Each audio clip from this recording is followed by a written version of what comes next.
What is that you said? What is that you said, Uncle Bob? What about? The machine went off. I didn't hear you. I said I'm glad Noah got acquainted with you because I believe he's a good man and I want him to be with a good man. Well, tell me, where were you born, Uncle Bob? I was born not far from this place, up here south, west of here, about 5 miles. And how old are you? Well, now, I told you about older. They say I'm 70 or something, 2 or 3. My daddy told me I was 19 years old on the 18th of December. And that's all I can go by. 18th of December when? Well, 1880. Yeah. And you don't know how to figure how much that makes you now? No, sir. I'm a poor figure. You told me a story or two about yourself and about your father as we came along. What were they? Well, just mention it so I know what you're talking about, and I can start it over again, I reckon. Well, was your father a songster like you? Nothing but old hymns. He was a regular church man. Well, what kind of songs did you sing when you were young? Well, I didn't just holler reels, just fiddle reels, all the time, my singing. Were you a fiddler yourself? No, sir, no, sir. I couldn't make no music at all. Well, you could make music with your mouth? Oh, yes, sir, I could do that. I sure would do that. Everywhere you hear me, you hear me singing a song, a reel. And out in the field, what'd you do when you were working? That's what I do, holler and sing reels. And what was it you sang about the cotton? About Little Joe. Yeah. Little Joe, my Sam told me to pick a little cotton. The boy said, done for the seeds all rotten. Well, now say it just like you did to me in the car, and say it louder. My Sam told me to pick a little cotton. The boy said, done, seeds all rotten. Get out of the way, old Dan Tucker, come too late to get your supper. That's all the way I ever did sing. Well, how did you tell me you used to call your sweetheart out at night? Let me see, I forgot what I was to holler. What's all the holler? Yeah, holler. Said? Just tell me one word of it so I know what you're talking about. You said you didn't have any starch or soap. Yeah. No soul. Louder. Sing it louder. No soul.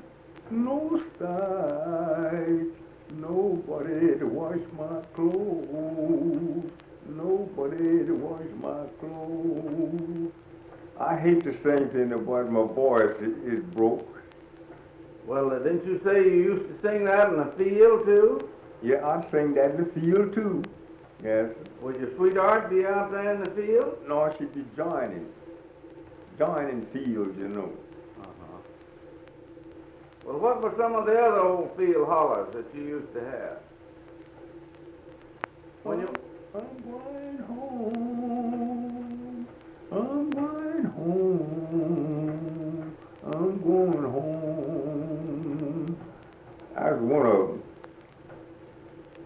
Well, when you wanted to summon a boy from across the creek, way far off, how would you notify him? I just hollered that holler. You hear me holler, and he'd answer me way over yonder. Well, what was the holler?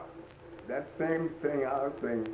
No soul, no starch, nobody to wash my clothes, nobody to wash my clothes. That same old holler. And he'd answer me way out of his field.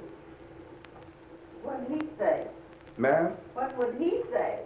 Well, he'd sing the same thing. And how would he sing it? Sing it like he did. No soul, no starch, nobody to wash my clothes, nobody to wash my clothes.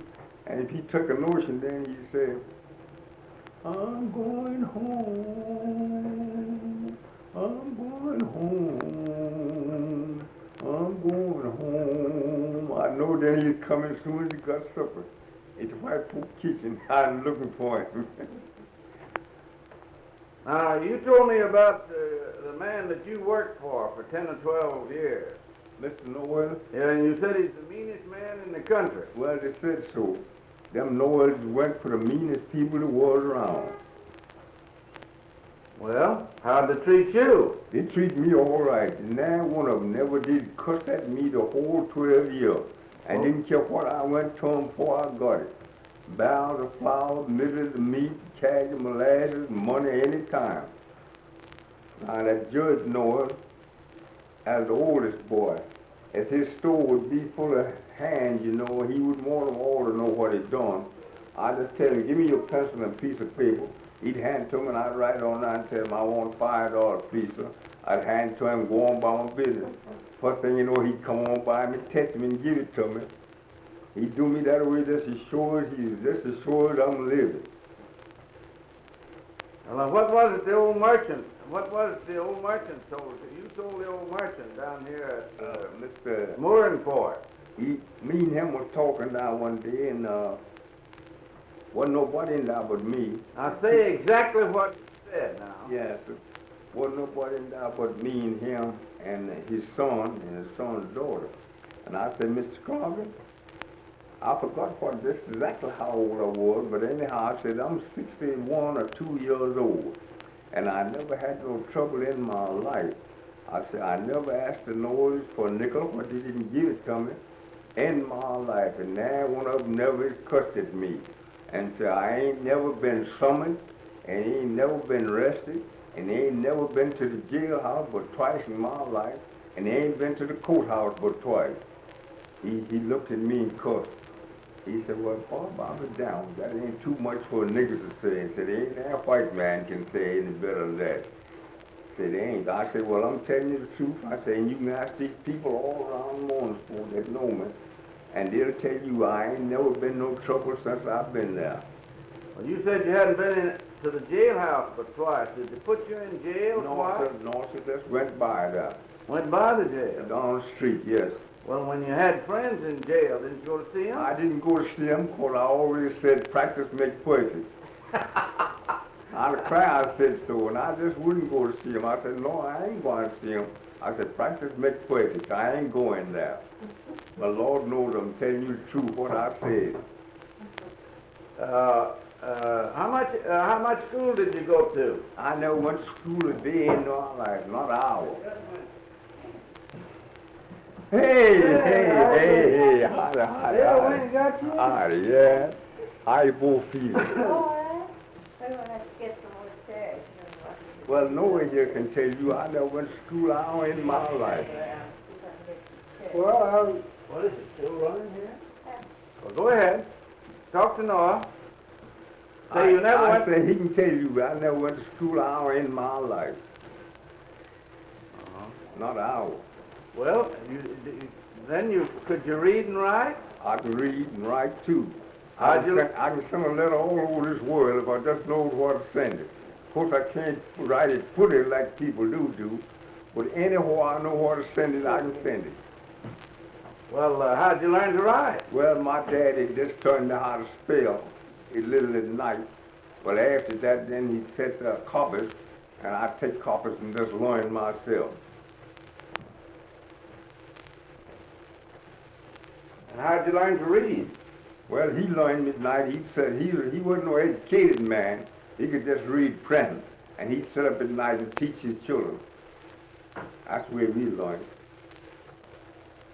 I heard a story about a judge asking a colored boy on the witness stand. He said, Jim, can you read writing?